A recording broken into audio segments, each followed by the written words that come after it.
यानी फांसी के तख्त तक। जिन कोठरियों में हम दोनों को रखा गया था, आप में से कई साथियों ने हमारी वो कैद और कैद की वो सख्ती खुद जाकर देखी है। ये एक ऐसा भयानक मंजर था जो हम पे गुजरा और आपने देखा।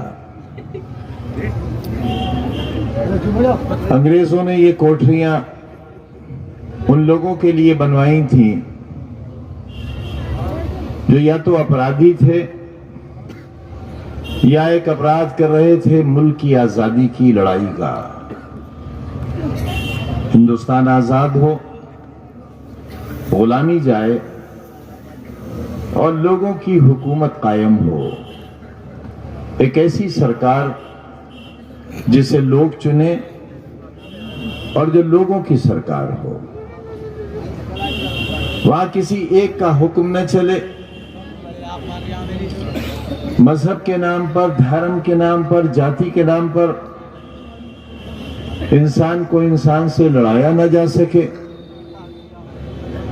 किसी का सर झुकवाया न जा सके, किसी को जलील और रुसवा न किया जा सके,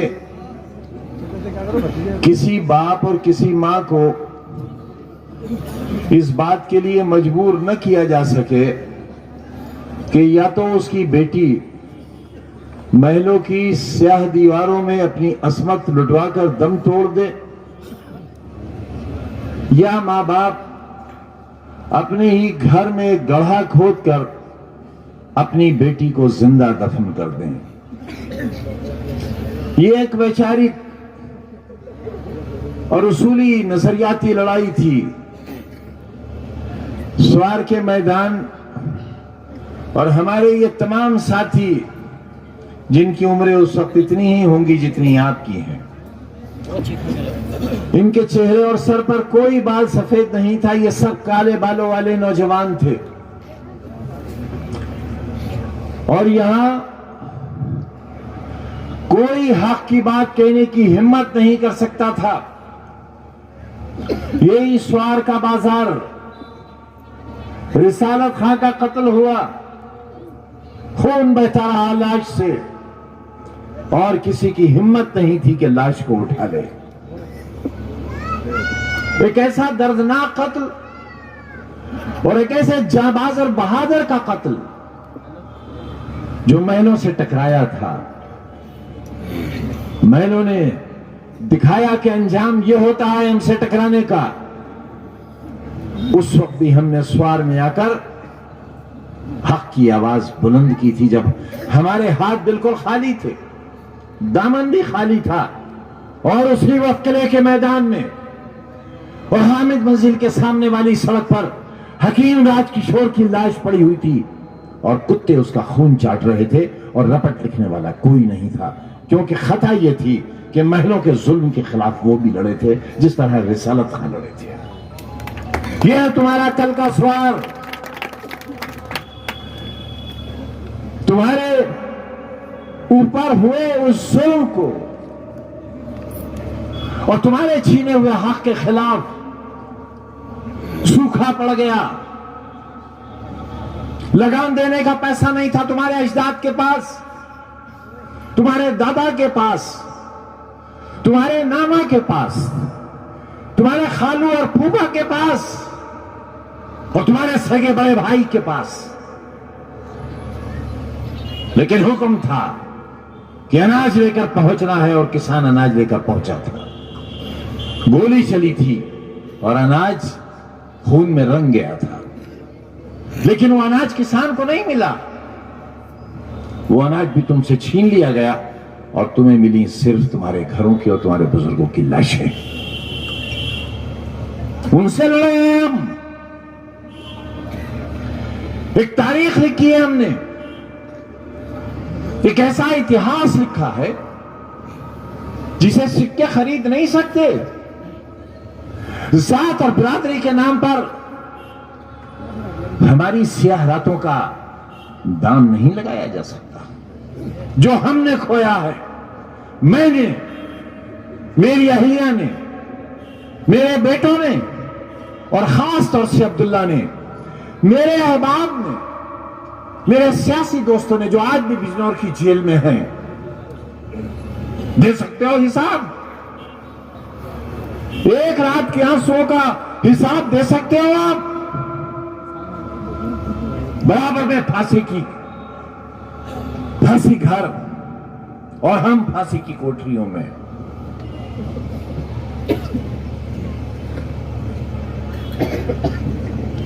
ये था मंजर, ये गुजरी है हम पर, लेकिन सौदा तो नहीं किया तुम्हारा, बेचा तुम्हें, तुम्हारा सर झुकने दिया कहीं? छीन ली 2 बार तुम्हारे विधायक की मेंबरशिप, इसलिए कि अभी कोई माई का लाल 150 करोड़ के हिंदुस्तान में अब्दुल्ला को इसलिए नहीं हरा सकता कि अल्लाह का सबसे पसंदीदा नाम है।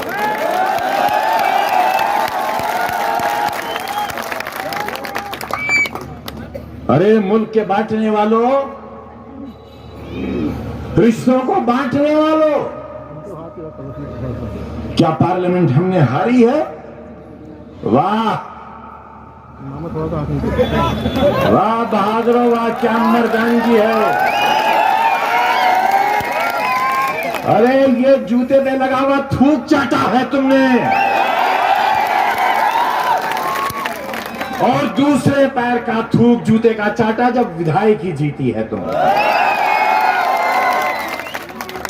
हमारे तो हलक में थूक भी नहीं रह गया, कहां तक थूके और कहां तक चल।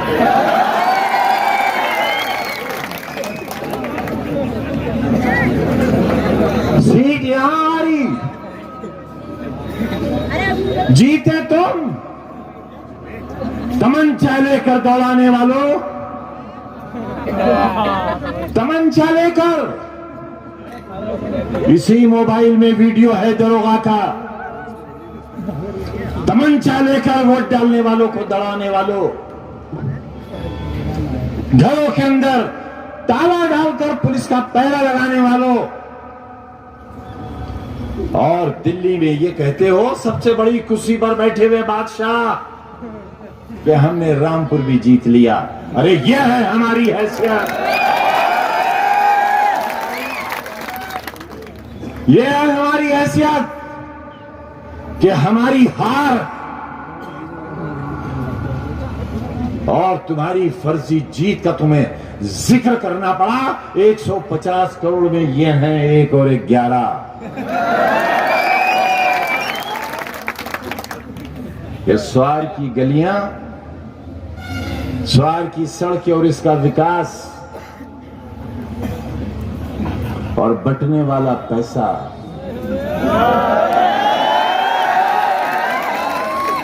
ये किसका है?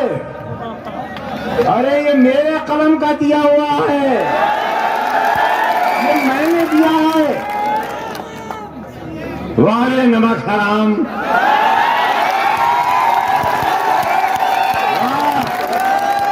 अरे बरादरी की नाक कटवा दी, नाक कटवा दी। अरे तुम्हारी खुददारी और तुम्हारी इस्मत, और जिस बरादरी का नाम डुबोते हो, नबी करीम सल्लल्लाहु अलैहि वसल्लम से लेकर स्वार की गलियों तक एक टेस्टेड मोहर लगी हुई सच्चाई है। उसे बदनाम मत करो, उसे मत बदनाम करो। मैंने दिया था वो पैसा, अरे मेरे ही पैसे का मुझ पे गुर्रा रहे हो। वाह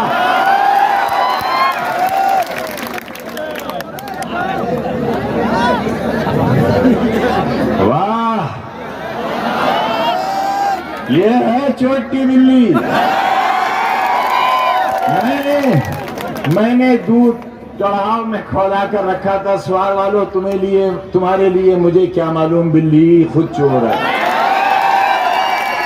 चाट गई सारी बालाई, पी लिया सारा दूध, और कहां चढ़ाया? फूल की जड़ों में ले जाया। अरे अगर गंदगी खाना थी तो खाते, सीधे सीधे फूल लेकर आते।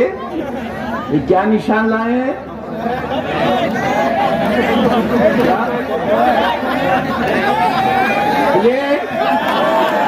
अरे डोंगरी ले आए होते, प्लेट लाए हैं। अच्छा यानी टट्टी पर चांदी का वर्क लगा के घू खाएंगे, सीधे नहीं खाएंगे।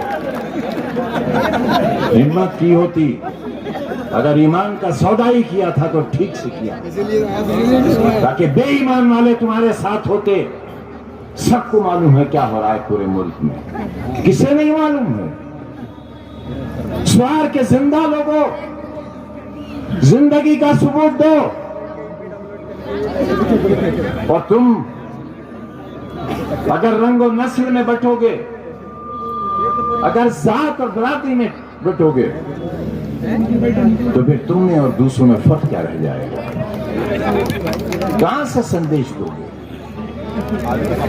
कैसे तुम्हारे इस साथी को जब उत्तर प्रदेश की सरकार बनेगी तो उससे मजबूत हिस्सेदारी क्यों मिलेगी? कैसे मैं अपने कलम से तुम्हारी गलियों को सजाऊंगा? तुम्हारी बस्तियों में खूबसूरती कैसे पैदा करूंगा? तुम्हारे बच्चों के लिए कलम कहां से लाऊंगा? कितनी दौलत है आपके पास, आप पर हमारे जैसा इम्तिहान क्यों नहीं गुजरा? इतना बता दो।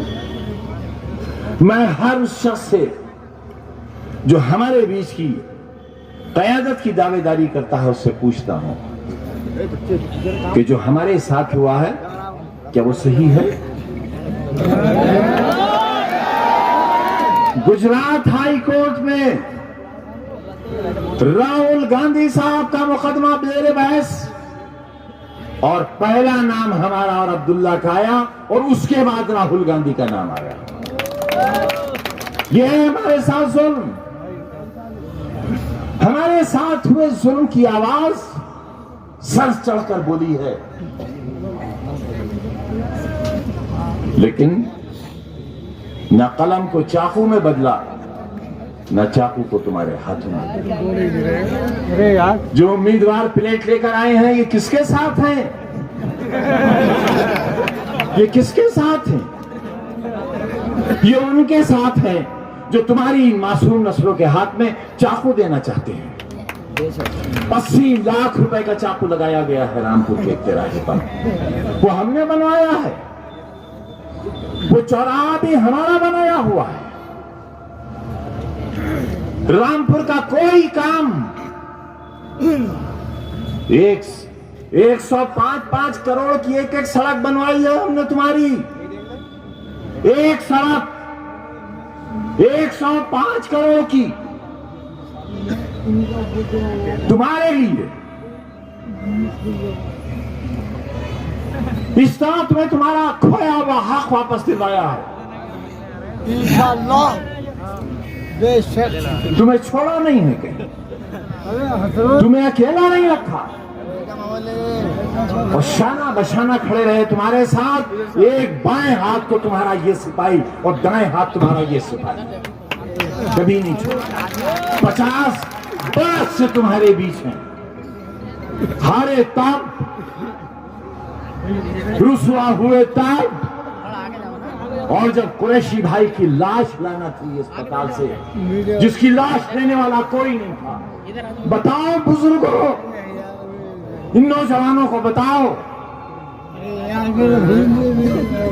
5 मारे गए थे इमरता में, कोई लाशें गिनने वाला नहीं था, कोई नहीं। घर के लोग लाश लेने वाले नहीं थे जब तक हम नहीं पहुंचे थे, हमारे साथी नहीं पहुंचे थे। रामपुर के जिला अस्पताल से एक कुरैशी भाई की लाश को लाने के लिए कोई तैयार नहीं था, और इस शर्त के साथ लेकर आया था कि जब ये लाश मैं लेकर स्वार में दाखिल हूं तो जिम्मेदार पुलिस वालों की वर्दियां उतर जाना चाहिए, और ऐसा ही हुआ था। पूछो अपने बुजुर्गों से। मोहम्मद आजम खान जिंदाबाद। मायूस मत हो, तूने शबे फिराक से घबराना है जिगर, अगर गमों की लंबी रात है मत परेशान हो।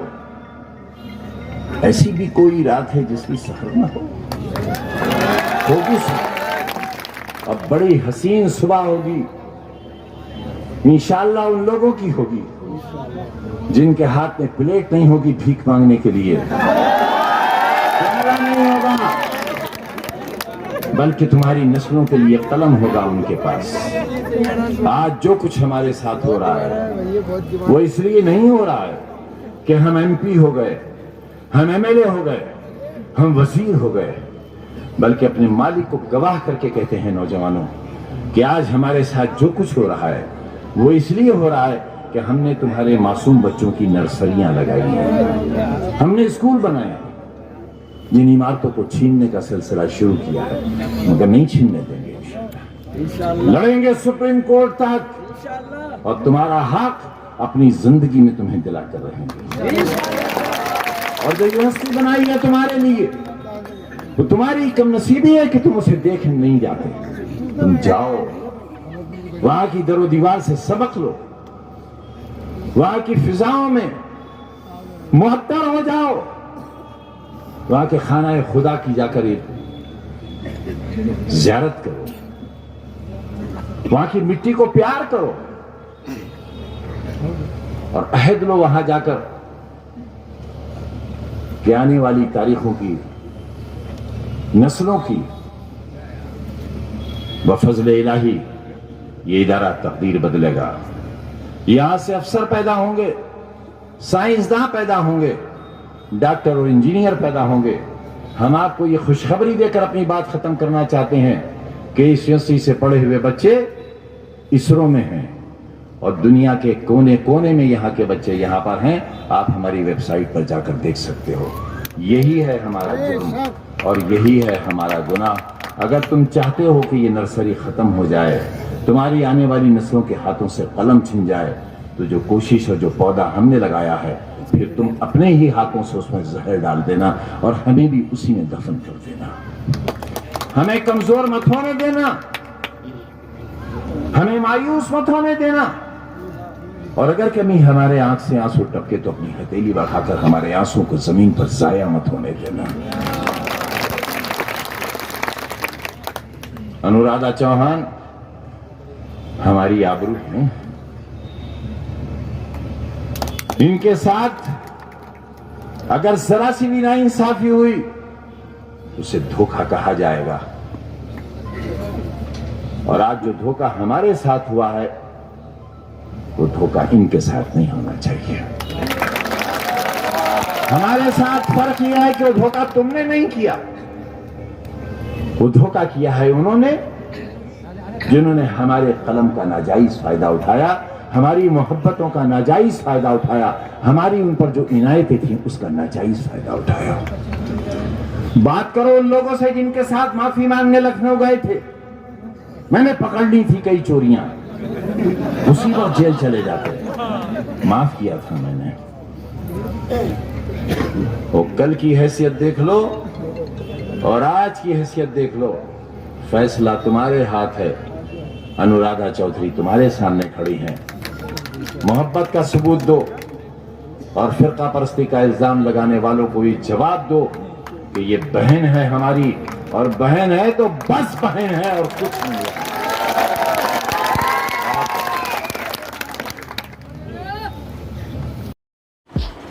शहर की सरकार और जनता को दरकार दिखाएंगे आपको